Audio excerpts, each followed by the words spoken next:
জাহাজ ডাকাতির ঘটনার অভিযানের মাধ্যমে এখন পর্যন্ত ৮ জন ডাকাতকে গ্রেফতার করেছে নৌপুলিশ। রোববার সংবাদ সম্মেলনে এ তথ্য জানায় নৌপুলিশ। অভিযানে প্রায় ৩৫০ মেট্রিক টন ফার্নেস অয়েল উদ্ধার করা হয়েছে। এছাড়াও এমভি ভুইয়া নামে একটি বাল্ক হেজ ও তেল আনলোড করার একটি সালো মেশিন সহ ডাকাতি কাজে ব্যবহৃত দেশীয় অস্ত্র উদ্ধার করা হয়।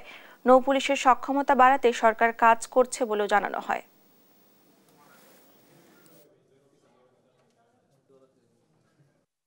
জাহাজটি মুন্সিগঞ্জ সদর থানার চর মুক্তারপুর শাহ সিমেন্ট ফ্যাক্টরির সংলগ্ন শীতলক্ষা নদীর মোহনায় পৌঁছাইলে জাহাজের স্টাফদের দেশীয় অস্ত্রের ভয়ভীতি এবং প্রাণনাশের হুমকি দিয়ে একটি সংঘবদ্ধ ডাকাত দল জাহাজটিকে পূর্ব পরিকল্পিতভাবে অজ্ঞাত স্থানে নিয়ে যায়। নৌপুলিশ নারায়ণগঞ্জ অঞ্চলের পুলিশ সুপার ক্রমাগতভাবে অভিযানের মাধ্যমে গত 10 জানুয়ারি থেকে 19 জানুয়ারি পর্যন্ত আজ পর্যন্ত মোট 8 জন ডাকাতদেরকে গ্রেপ্তার করতে সক্ষম হয়।